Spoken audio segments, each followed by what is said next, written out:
Hey, the go live button worked this time.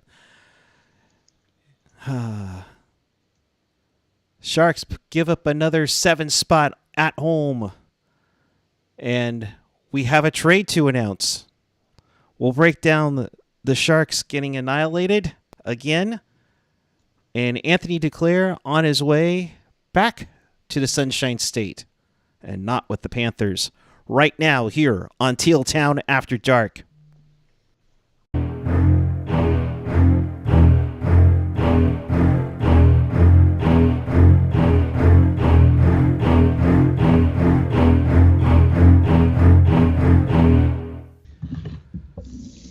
Evening all. It's not even good. Let's be honest here. It's March 7th, 2024. The San Jose Sharks get embarrassed on home ice. It's a 7-2 loss to the New York Islanders.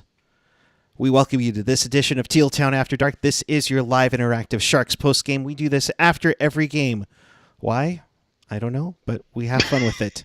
So if you want to be part of the show, here's how we do it. Chat with us and fellow hockey fans all over the world and in Sharks territory on the YouTube page or the app. Of course, follow us all on the social medias. You can find everything at tealtownusa.com. And if you want to support the pod, please do so either as a super chat donation right now if you're watching us live, or hit us up at Venmo at tealtownusa.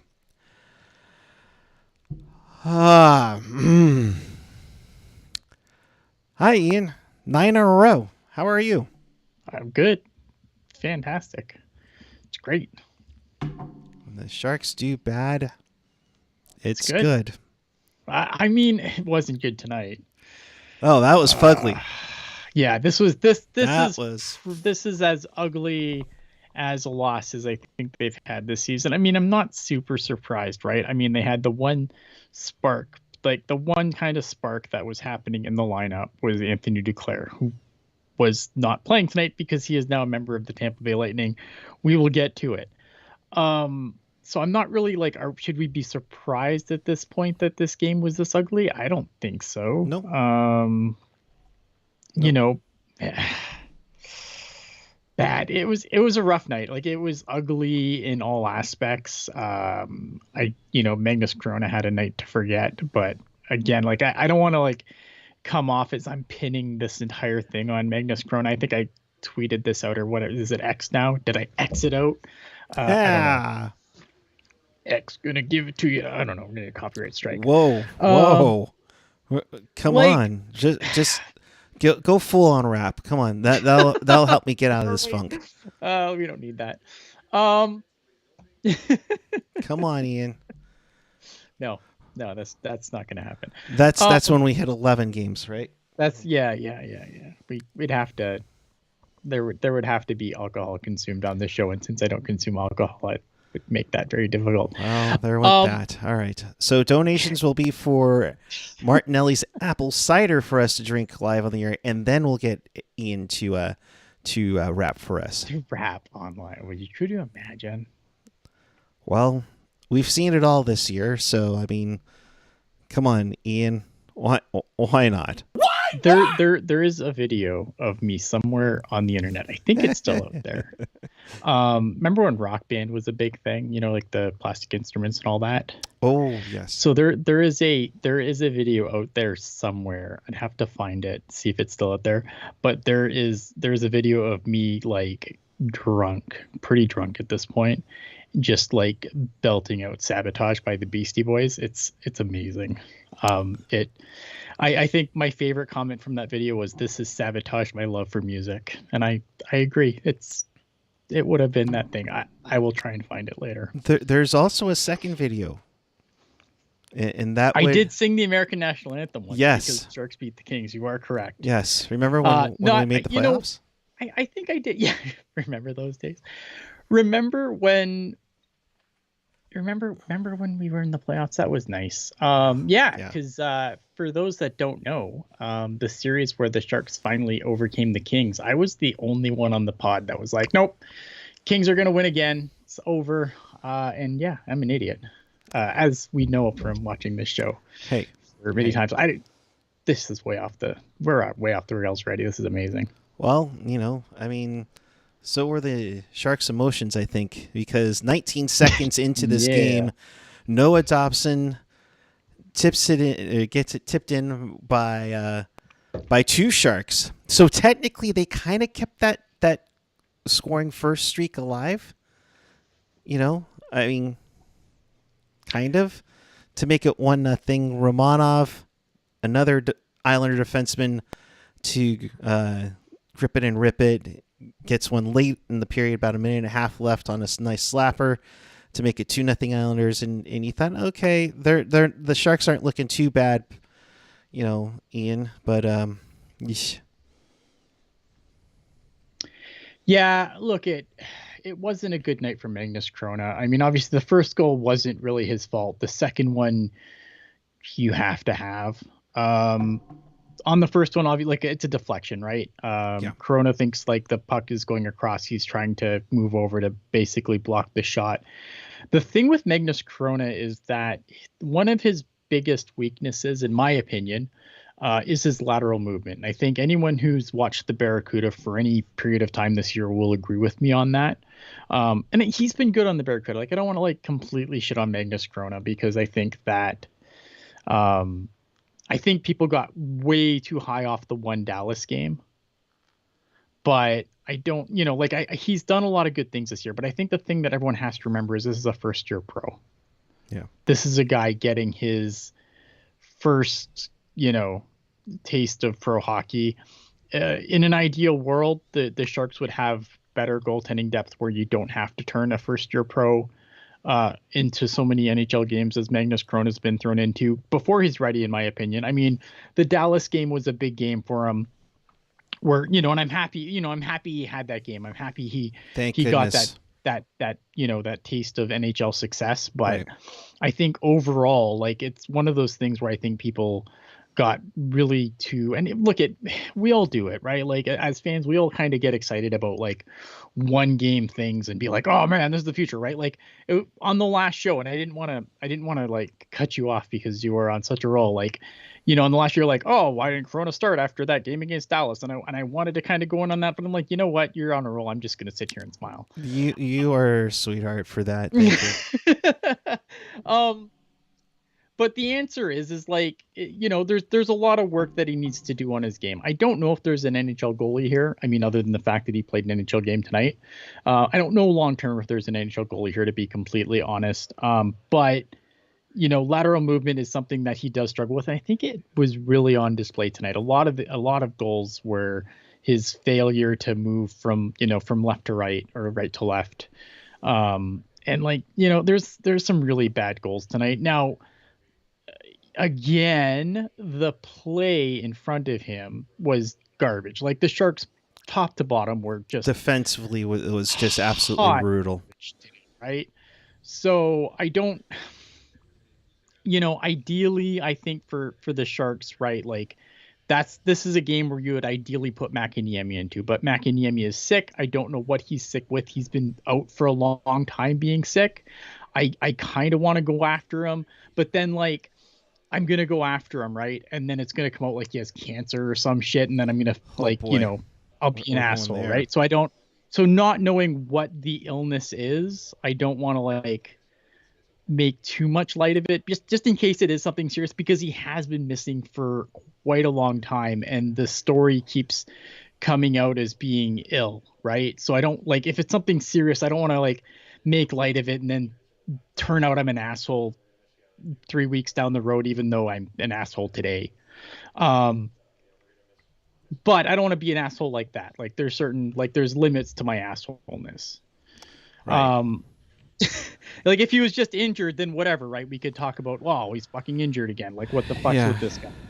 But not knowing what the illness is, I don't really want to go too hard after it in case it is something serious. Because, again, like, these guys are people too, right? Right. Ricky saying that Shang said that Mäkiniemi has mono. I mean, mono is like the best case scenario out of all those things. Mono makes a lot of sense for how long he's been missing. Right. But again, like, this is a game where this is a game you'd want to put Mäkiniemi into, right? Because at least he's, I mean, a second-year pro, but I mean, he's had more time to acclimate his game than Magnus Krona has, right? Who's all Magnus Krone has done is play out a brutal Barracuda team all year, and he's looked good. Like there's been times where he's looked really good. I think that of the three goalies, Magnus Krone has been the better of the three. Again, Mäkiniemi hasn't really had the body of work this season to really factor into that.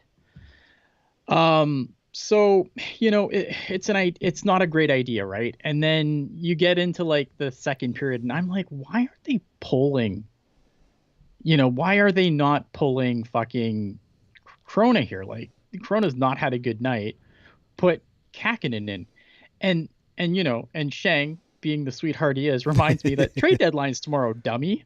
Like I am so off my game today. So it's like, yeah. So as angry as I was that they kind of just let Krona in there to rot. I mean, at this point, man, fucking Mäkiniemi better be on the fucking move tomorrow. Because if he isn't, and you sat Krona in there, and Mäkiniemi or Krona, whatever, Kakinen. Whatever, finish. Just goalie. making Send sure. the Finnish goalie away.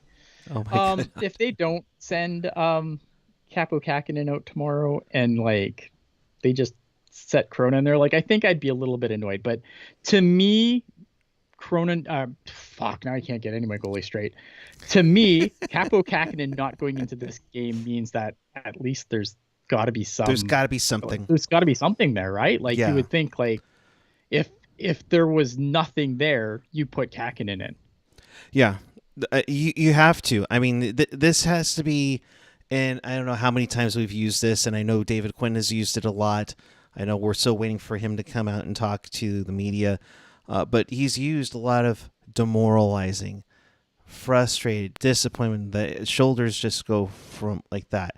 Mm-hmm. We've heard that many times, and I don't. And to have, I'm sure this trade came out a little earlier than we heard about it, around 6:00. But there's definitely a lot of demoralizing. I mean, Duclair was a big part of that, and just it's been tough, Yeah, look, they're people, right? Like I always try to emphasize this as we go in and try to murder these people on a podcast, because that's what we do. It is important to remember that these are people. It is a business, obviously, and I think it is a business first and foremost. And unfortunately, this is a part of the business, but it does have its effect on people, right? I think a guy like Anthony Duclair, well liked in the room, goes out, and he might not be alone. I mean, he might be. We'll see. We'll see. We should kind of emphasize that a little bit. Duclair and Barabanov were held out of the lineup tonight because of trade reasons, or for potential trades. So they didn't play. As we mentioned, before, Kakinen didn't get into it, and that might have something to say about a potential move there. I think that if Kakinen wasn't at least on the table, he comes in the third. Yeah. So maybe there is something up there. Heck, maybe even if it's, I mean, there are those slight chances, but maybe. And I don't know, I don't know anything, right? Moving, and they don't want to do anything else. I want to emphasize here. We need to emphasize here, right? Because I know a lot of clowns out on the internet always say, "Oh, these guys think they're media." None of us think we're fucking media. No. Right? I don't know anything, and we try to make this abundantly clear. This is my opinion, right? Right. And all my opinion's based on is I'm just a guy who's watched hockey his entire life, right? So you see things that happen, and you can kind of draw your own conclusions. Am I saying that Capo Kakinen's getting traded tomorrow? No, I have nothing to base that off of, other than, I can infer from what happened tonight. But everything else, you read between the lines of what's going on. Sure. And you have multiple people saying that. But and those who have more. After tomorrow being "Oh, Ian said Capo Kakinen was going to get traded." No, I said he might. I don't know. Again, I'm not in the room. I don't interview these guys. I'm not Shang says that, that Mäkiniemi has mono. I missed that report. That's how, I don't know, whatever. I don't know why I'm getting upset about that. You're good. You're good. Now let's bring it back to the game a little bit, because there are some things that we can talk about. Bordeleau gets called up yesterday to the Sharks. He contributes a power play goal. Nice to see a nice tip in, and it's nice to see three guys: Bordelot, Eklund, Zetterlund, combining for a goal. I mean, it's nice to see. So, good for Bordelot to get that. And then I mean, it goes off his skate, but I think like he was in the right place. He was doing the right thing. Right. I was happy for Bordelot to get on the board because again, like a lot of these guys have been through some shit this year, right? Like Bordelot, I think he's had an up and down season, but a lot when it comes to Thomas Bordelot is this is a guy who like every time he seems to get like he got his game on track and then he got hurt and you get your game on track and then you get hurt. Like it's been a real start-stop season for him, but like I think that when he's been on, he's been himself. I didn't think he started the season very well. And I wasn't angry. A lot of people were really mad when he got sent down. I wasn't mad. I'm like, yeah, that's where you should be. And Thomas Bordelot took a while to get going at the Barracuda after he got sent down, but once he got his mojo back, I thought he was fine. I mean, I thought he was in the right place at the right time. I think that, but equally, I think that there was a play where he kind of stopped a little soon. Yep. And he should have, if he keeps skating, he can, maybe prevent a pass that leads to a goal again. But again, like, we can dump on Thomas Bordelot for that. But like, you show me a shark that was good tonight. If you want to if you want to get mad at just Bordelot being like, wow, he's not ready. Shouldn't be here. Like, fuck, no one on this team should have been. Right. I mean, Ricky, this whole fucking team to the Barracuda. Ricky saying Bordelot's not good tonight at all, and Sleepy Mofo kind of continuing on. Not many people were.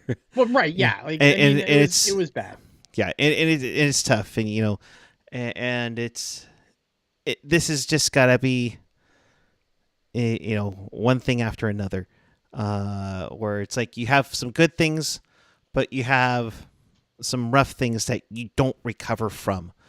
And in this season where there is just absolutely nothing going for you right now, it's nice to point out some good things out there. So the Bordelot goal made it 3-2, after Horvat got a goal at 11:24. And then, that made it 2-1. Horvat made it 3-1. That's his 25th of the season. Another one, another 25-goal season for Bo Horvat. Hoffman would get back into it, maybe not even 30 seconds later to get it back. Nice to see Hoffman trying to do something. Relegated to the fourth line. Be right back. Puppy needs to go outside. I'll go on. Hoffman makes it 3-2 New York. Playing on the line with Carpenter and Giovanni Smith. That should tell you a few things. And boy, howdy, you're playing tonight, and probably not a whole lot of easy for me to say. Not a whole lot of phone calls going for Mike Hoffman there. John McClain's son, former Shark, former Devil, John McClain's son, Kyle McClain, with a ridiculous shot. On the goal line to make it 4-2, and then Barzal with a nice feed from Brock Nelson to make it 5-2. Sebastian Aho, not that one, but the one that plays for the Islanders and the defense. The third Islander defenseman as we recap this game to score. He made it 6-2, and by then it was already ugly. I think the Islanders pulled back a little bit, 7-2. When Anders Lee got the power play goal on the Zadina double minor to finish up the scoring. Just so overall a tough night around. Yeah, just brutal. Like it was a brutal game. Like I don't think there's really anyone who could like really wear the goat horns for this one. Like it's a collective meh. It's a collective meh. I mean, at least they didn't go have a parade to the penalty box. I guess we could say that. They scored a power play goal. That's nice, but you allowed 7 goals. Yeah, again. I mean, it's gonna be painful, right? Like this is gonna be a painful team to watch, especially like again because this team's not adding anything; they're subtracting. Right. Like nothing they're gonna add likely. Maybe they add something that can play now, but I doubt it. Yeah. Anything that they add is probably heading to the Barracuda at best. Yep. We'll get to that. We're on the verge. Yeah. Let's finish up the game here. Jerry F, thank you for the super chat for Yes, the thank you. Martinelli's fund. Thanks, guys. Appreciate it. Not to tease, probably our at the noon special. But Sharks Jules, good to see you. See you tomorrow. Wait for Teal Town the musical, featuring Ian. So that should be good. No one wants that. I don't know. No one wants that. I could promise you. No one wants that. Let's get to the post-game comments. Ferraro, I thought our first period was pretty good. The second period really hurt us. We got too loose and the emotions get us. Yeah, I don't know. Duke has been hot lately, a big piece for us. That sucked, and obviously not having Barbie sucked too, but it's a part of the game. We can't let those distractions get in the way. Ferraro would go on to say, Duke's personality and energy is infectious. Tampa will really benefit from getting him. And will they though? Middle six, I would think. I'm just not convinced Tampa's going to do anything.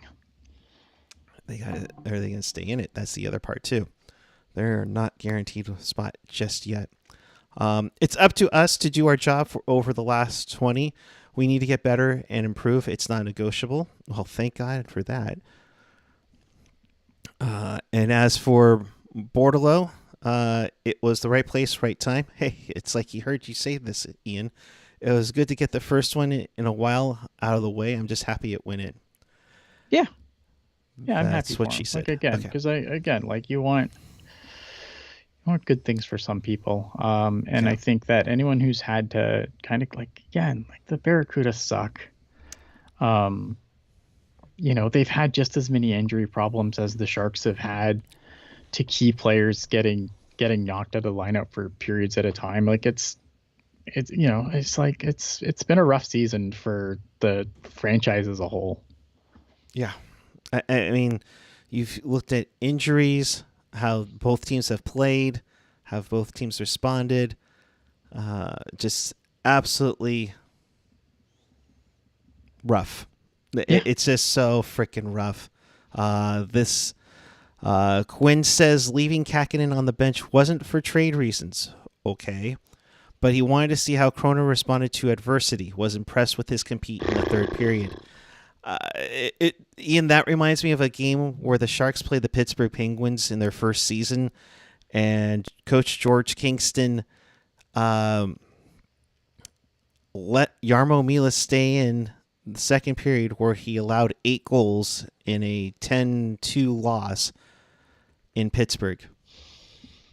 I mean, again, right? Like, all I can do is take him at face value. Yeah. I mean, I don't know. It just seemed like it's completely unnecessary. I mean, how does he respond to adversity? I don't know. He's played on the fucking Barracuda all year. Yeah. He responds to adversity fine. Thank you very much. This fucking team. So Sharks lose 7-2 over the Islanders. They'll get the Ottawa Senators on Saturday. That's a special 4 p.m. start. If you're going to the game, the majority of the Teal Town crew will be there, so come and say hi. We aren't shy, so the be on the Senators beat the Sharks in Ottawa. Is this on the road that they haven't beat Western Conference opponents, AJ? Because I watched them lose in Ottawa and it sucked. Oh, that was a painful one too. Now bring my dog back in. No, you're fine. Former Shark Vladimir Tarasenko with the game-winning goal. SJ Sharks fan 39.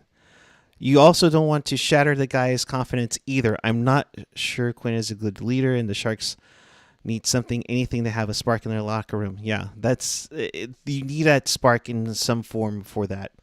So that is that on this game. And now let's talk about the big trade that happened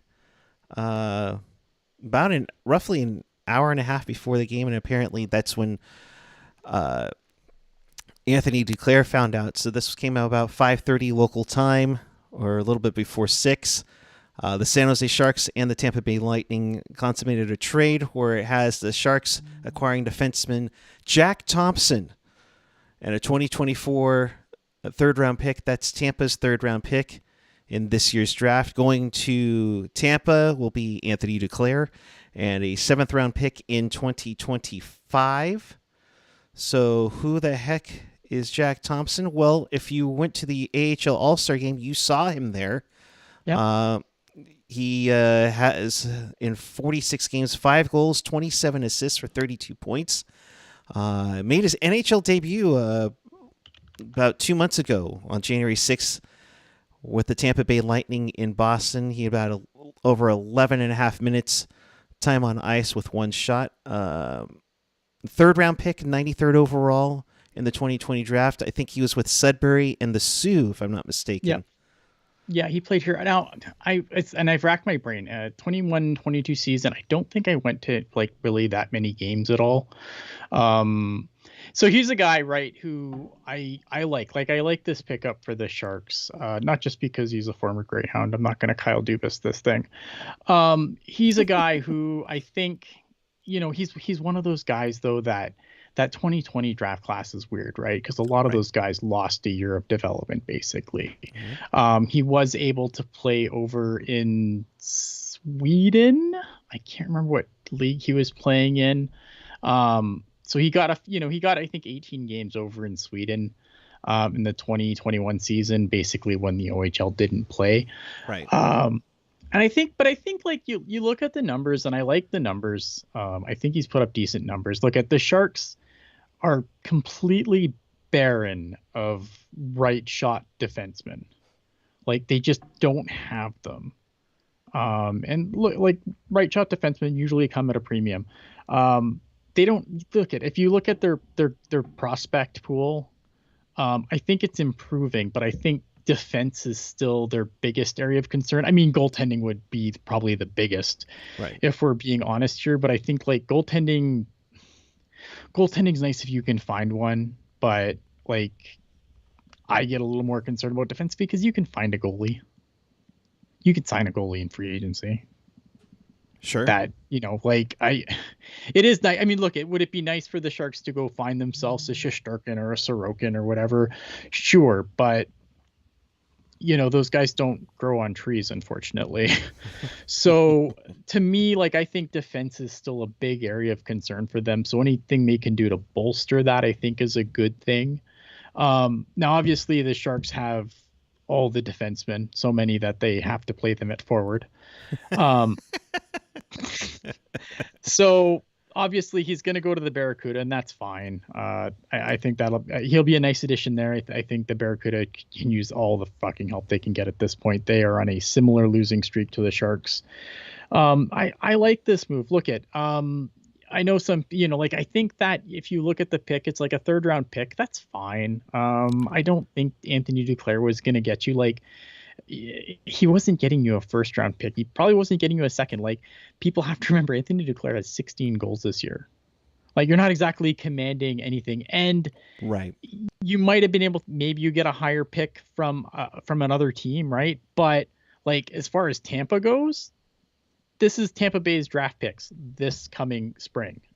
Tampa Bay will pick in the 5th round, the 6th round, and 3 times in the 7th.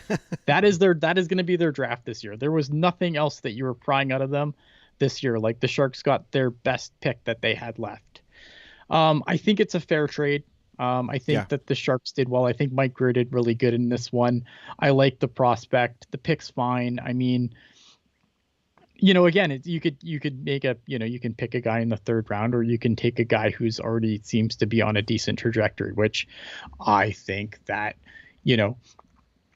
that Jack Thompson is. I think he's already on a trajectory, right? So it's better that I think, he's 21 years old. He's going to be 22 coming up in March at the end of, he's going to turn 22 this month. But again, I think the Sharks did well here. I didn't think this was going to be an overly exciting trade deadline for the Sharks at all. I'm very skeptical anything better than this happens tomorrow. Maybe I'll be wrong, but I think Anthony Duclair was probably their best trade chip. Like, I don't think that Barabanov is going to get you a better thing than this, but we'll see. I mean, stranger things have happened.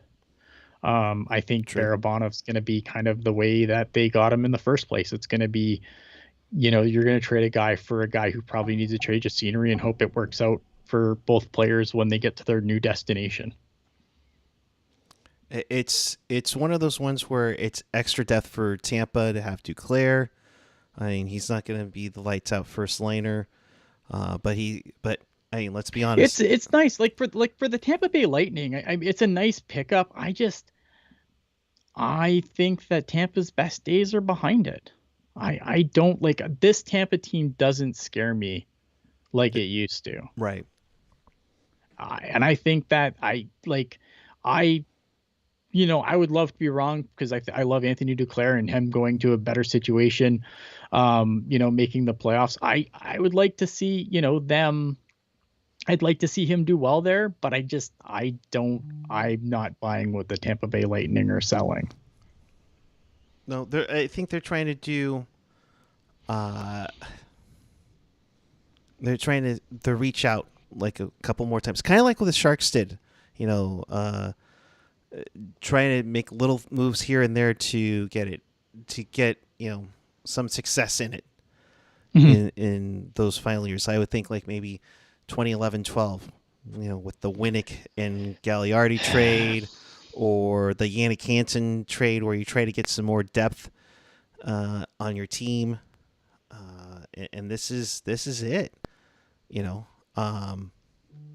I think it's a good move. I don't think it's a spectacular trade for either one, but to get a third round pick plus a right-handed defenseman prospect. Mm-hmm.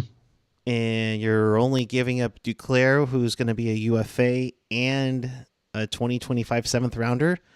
I mean, it has the tendency to be a great deal. Oh no, the seventh rounder though. I mean, oh my god, I'm not even gonna do it. Are you gonna go there? I was going to, but you know what? I don't want to like completely derail the show again. Oh my god. People get mad at me enough. You should have said that for the Dallas game if you're going to mention. Fuck, you're right. God. So overall, yeah. So the trade again, Duclair and a seventh rounder 2025 to Tampa in return for Jack Thompson. I would expect him to go to Kuhre. I'd be surprised. Yeah, he's Kuhre bound for sure. Bishalk already said as much. And again, unless the Sharks move defensemen, which they have so many, they have to play them at forward. There's nowhere for a guy to come up on the blue line. So there you go. All right. There's a reason for that pause. You be quiet. Comments in the chat. Sleepy mofo the next few seasons are Thank you, Tiger. Thank you. Tiger said it, not me. Are as good as any. Damn it, Tiger. Come on. Fine. Oh, no, they traded away Joe Pavelski. Yes. Motherfucker. Mike Greer sucks. God. Ricky mentioning this is one of Greer's best trades. Thought we'd only get a third. It's a good one. Yeah, it's up there. Yeah. And now you got to look at it. A couple of things. Hang on. A couple of things here. I might have to do my dramatic pause again. But a couple of things here. Third trade involving the Sharks with the Lightning at the deadline. 2020 was Barclay Goodrow. 2022 was Asimon. And now Anthony Duclair. So interesting that Julian Brisebois calls up the Sharks for another piece to the puzzle. So yeah. Sometimes. I mean, look at it. I think that I don't know. Like I wonder how many teams it came down to for Anthony Duclair. Like I wonder how much interest there was, or if this is a situation where the Lightning called and that was that. That'll be curious. And usually they talk. The GMs will talk after the deadline is passed or they have no more trades. So it'll be interesting to see any sound bites coming out of Mike Greer on Friday for this move. So, and look at it, think about it. You have defensively within the last year, you had Shakir Mukhamadullin, Nikita Ohotuk. You've also had Henry Thrun, and now you add on.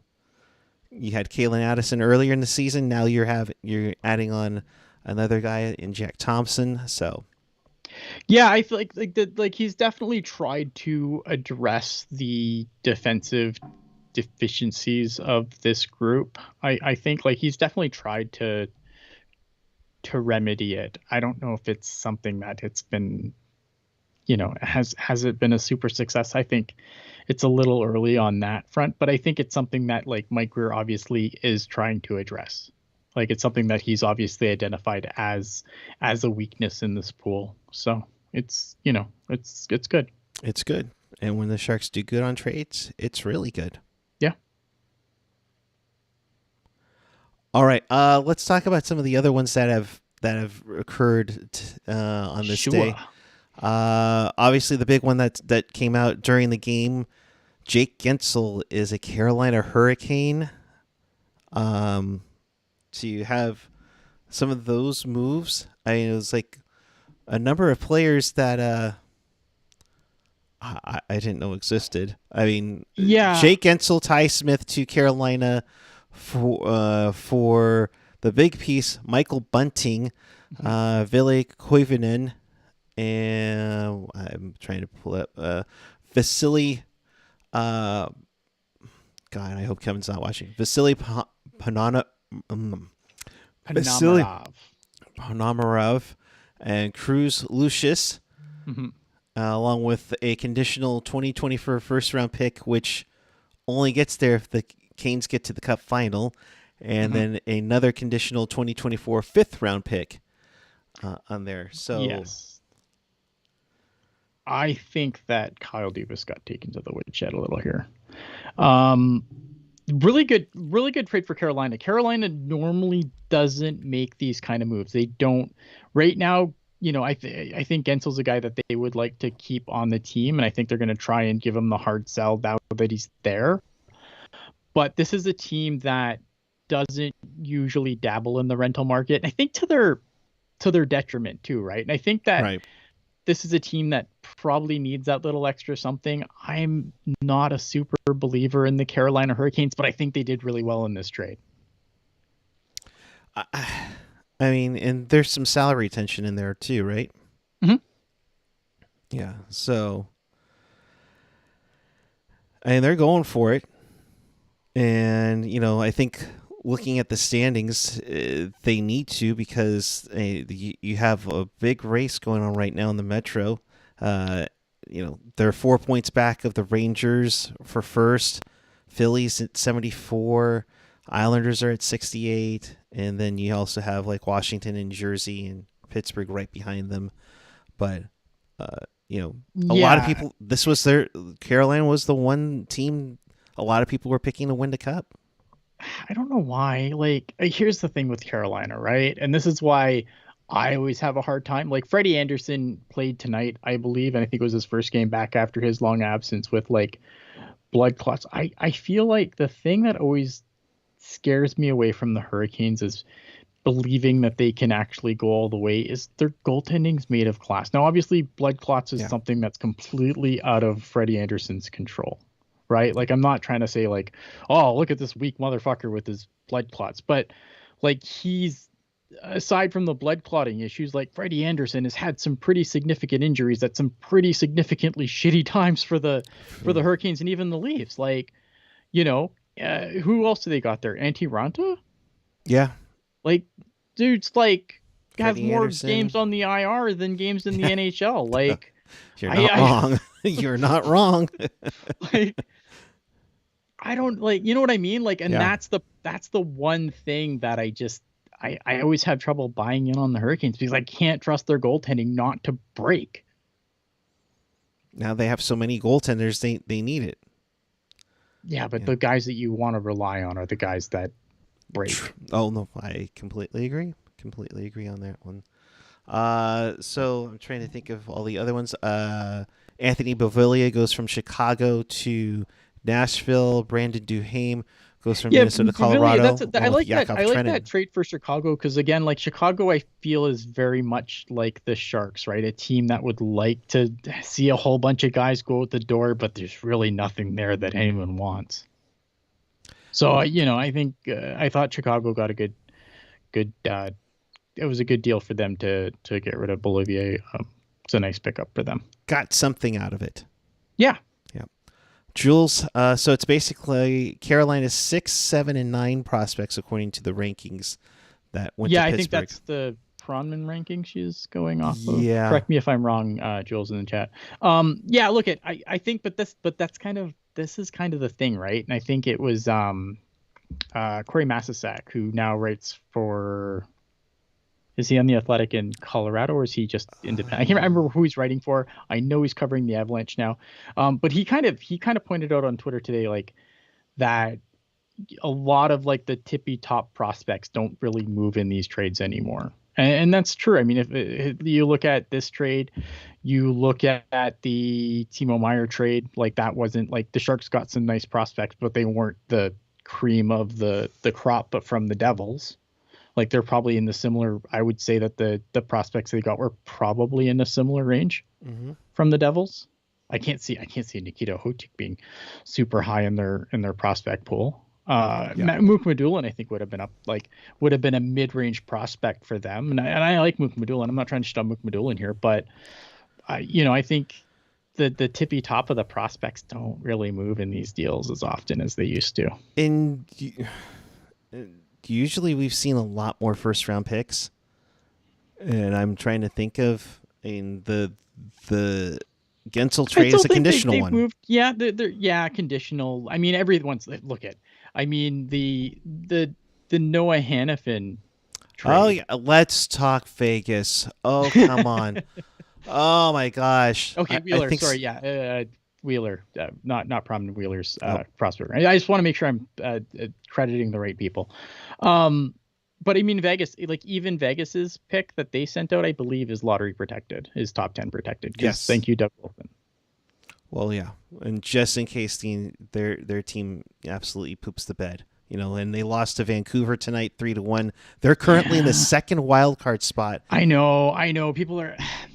So I'm not worried about the Vegas Golden Knights. I think of course not. Okay, listen. If anything being said positive with the Vegas Golden Knights puts sand in your private area, like if you're listening on audio, just skip ahead a little bit, maybe.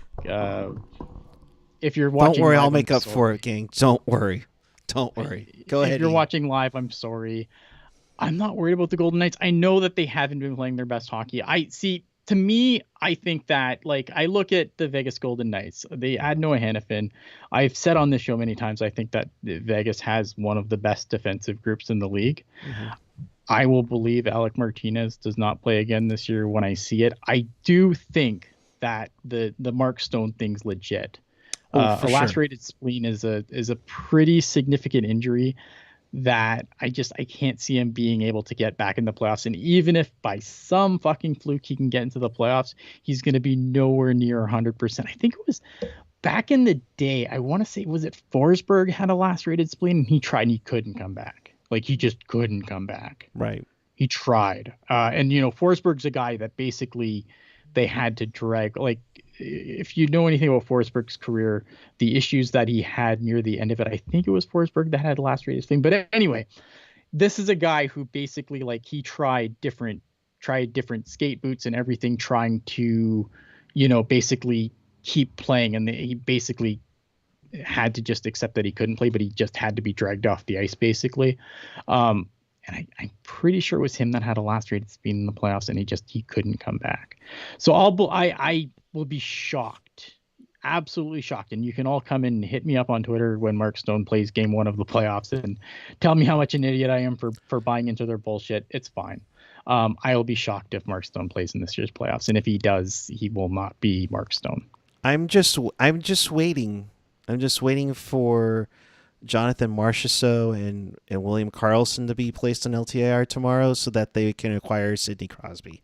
I'm like waiting for what's next. And you know what? It's nothing against Vegas. I mean, what they're doing is absolutely, it's legal. You know what?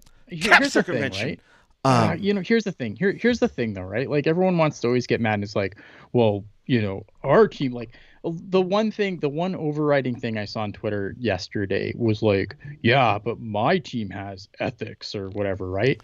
And I'm sitting there, I'm looking, and I'm like, it's like, so I follow a lot of Sharks fans, obviously, right? And I'm like, okay, yes, we have ethics, but give me a second here. I'm gonna look in all my drawers. Oh boy. I'm looking for our Stanley Cup. Where is our Stanley Cup, Erik? Oh, now. Ethics. Hey, we have ethics though. We have ethics. Here we go. Okay. Now you're gonna go there. Okay, here we go. Yeah. And then so if your cup, or if you do have a cup, but it was like on a television this big in black and white, doesn't count. Doesn't matter.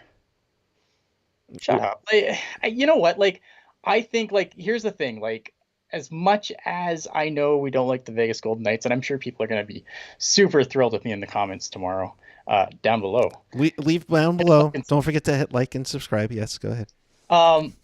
If you know what I mean, like, but like, I don't like, don't get me wrong. Like, I hate the Vegas Golden Knights as much as any other Sharks fan, but fucking goddamn do I admire their bullshit.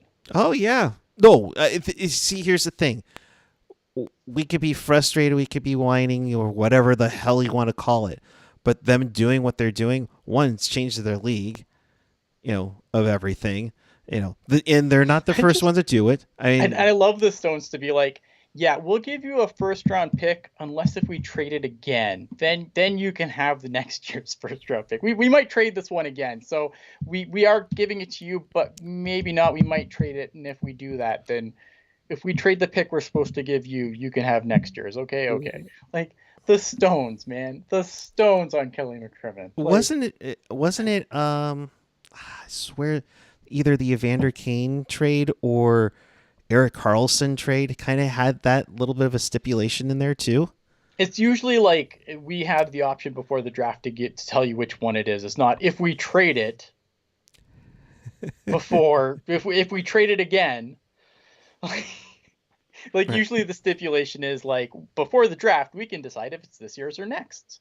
It's usually not if we decide to trade it again, you can have next year's. Like, you know what I mean? Right. Check you didn't pull anything out of Mike Wise out. Like, and that's the thing, right? Like, I you know what? Like, and I'm usually a big proponent of hands-off ownership, but like Bill Foley, to his credit, like that dude, like it doesn't matter. And look, eventually, this is all going to catch up to the Vegas Golden Knights. It's going to bite them in the ass. Oh, please. And they're going to be in for the same pain that we're going through now. However, that pain, ask Chicago fans, is a lot fucking easier to go through when you have a few cups in the cupboards. I just checked my drawers. I could go and check my cupboards in the kitchen. Yep. No, completely agree, dude. If the Sharks had won a cup, check your mic. I think you pulled something out. But no, it fell down. Okay. There you go. That's better. Sorry, I didn't want to interrupt you during your rant. But the thing is that did I lose my mic during my rant? That's unfortunate. You still are fine, but it just didn't sound as clear as it once was.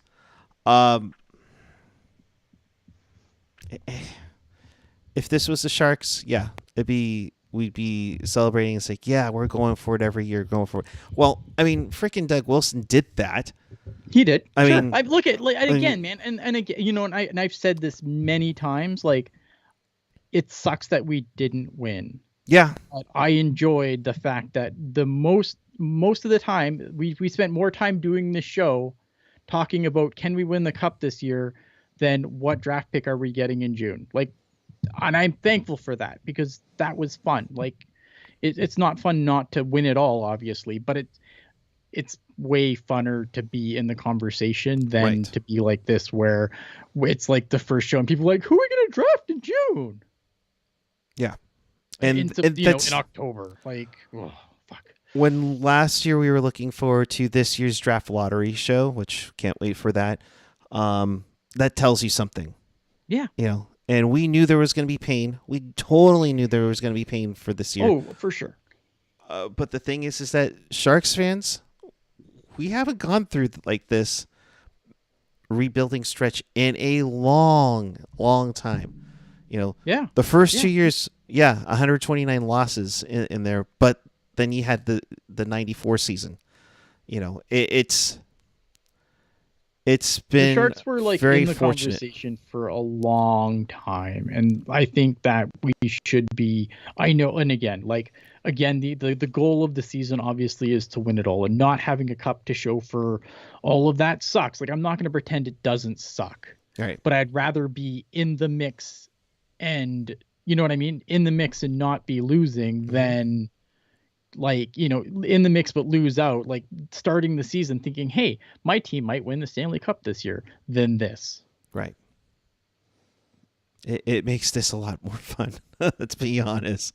Talking about the Pittsburgh pick, Ricky's hoping it's top 10 protected, right? But that's different than what Vegas did. Like, obviously the Vegas, like, they get to, their pick is also top 10 protected, I believe, but like it's a different thing, like to be top 10 protected, and if we trade it again, then you get the next year's, like, but top 10 protection is the norm now. Like, even teams like Vegas, who I think are going to be they're going to be fine next year. Like, everyone thinks that Vegas is going to just like pull a Pittsburgh and fall off the earth, but I don't know why. Like, I think that when it comes to the Vegas Golden Knights, there's such a visceral hatred for them in this fan base, and I get it. I feel it, but I feel like it really fucks with people's objectivity. That's just my opinion. And maybe I will be the guy that's wrong, right? Maybe it'll be me that will, we can all laugh at next year when Vegas is, fighting with the Sharks for dead last, but that's not going to happen. I think more than anything, I think it's a matter of where Vegas is, what Vegas has done, what Vegas got handed to them. And I think that's the big one, is how they got the expansion rules set up, and it's helped them. Well, fucking Seattle had the same thing, but Salt Lake's going to get the same thing, and Atlanta 3.0 is going to get the same thing. You can't. I'm so tired of this talking point, because it's like the NHL learned that if you bring teams in to suck for a decade, it's not good for building a fan base. This is why we're going to have an Atlanta 3.0, because of the old draft rules. Right. But my point to this is that what helped them in year one has eventually trickled down to what they are now. If they were to have the same, if they were to do what Seattle did and went for future as opposed to contending now, I think there's a different way. But also, I think some GMs learned from what GMs tripped over their own dicks trying to be fancy, and right. Like, a lot of this was like, a lot of it. Stop making me defend the Golden Knights. But a lot of it was GMs just couldn't get out of their own fucking way. But that's my point. They hadn't gone through an expansion draft since Minnesota Columbus in 2000, and they didn't know what to do. And a lot of them weren't there at the time. And that's the big thing. Yeah. Is that they tripped over their own dicks. They learned from Seattle. They did learn from Vegas, and they were a little more well prepared for Seattle, but again, like, what did the Sharks pay to enter the league? $50 million. 50 million. Like, I should have been 100, and maybe they would have gotten Lindros. Inflation is a thing, but it's not like 50 million is not almost $1 billion now. Yeah. Just go what Vegas has been in the league, 7 years? Sure. 7 years. They paid $500 million. Seattle has been this is year 3 for them. They paid $650. Yeah. Now they're talking. The next team's going to probably pay $1 billion or $1 billion. Who knows? Yeah. And most likely 758. Most likely be Salt Lake and stop making me defend Vegas. Oh, stop it. I'm sure you have a shiny gold something, around there that you have off camera. It's fine. We won't tell. You got a crush for Mark Stone. It's fine. I love Jack Eichel. Okay. That's never been a thing. That's never been something I've hidden. I love Jack Eichel. I think Jack Eichel's a fucking beast. Yeah. Felix making a good point. Thing is, how do you console the casual Sharks fans who've only started this team in like 2016? LOL. The Sharks need to get someone worth excited about at the draft. And yeah, again, this is something that I've said many times, right? Right. The Sharks have to go through this process, because if you start making hockey decisions based on business decisions first, then, like if the Sharks didn't decide that they had to rebuild and they're like, no, we have to keep going for it, even though we're terrible, and we have to keep buying, we have to, keep doing things to try and turn this around right now without doing anything, like, then people are never coming back, because this team will never be good again. I'm not saying that this rebuild's going to go perfect and the Sharks are going to win a Stanley Cup coming out of it, but I would rather the hockey decisions be made, as hockey decisions, because if you make the right hockey decisions, the business decisions will sort themselves out. I've said this many times. I will never change from that perspective. If you make the right hockey decisions, the business decisions will be fine, because the business will sort. If you do the right things for the hockey team, then the business will follow. It should. Should. And that's the thing, and I think the Sharks have learned that, because remember, we heard that a few years ago, we can't afford to do a rebuild. And obviously, if you look at the attendance the last couple of games where it's just flirting to be just over 10,000, it's hurting. Yeah. And it's hurting, and it's painful, and trust me, I think it was 10,077 tonight. If you look in that arena at all, I don't know if it would fill the lower bowl. And it sucks, because when this team is great, that place is jumping. Felix says $5 billion for that. There's no way. Oh, dear There's Lord. No fucking way. Like, maybe for an NFL franchise, that'd be nice. $5 billion is like, fuck, I think there's probably owners in this league that aren't worth that. Yeah. So. Fuck. Yeah, no, you're not kidding. There's B5 with a B. Man, no way. No fucking way. No way. All those $5 billion. That's insanity. I'll love it when Gary said, "Oh yes, the Vegas Golden Knights are exempted from this expansion draft too." No, it's over. Stop. It's over. Like they were exempt from, because they were supposed to both come in the league at the same time. Enough. Stop making me defend the Golden Knights, for fuck's sakes. I'm just gonna say that, is that NHLshop.com, the Vegas page, so I could see through your glasses? No, I'm kidding.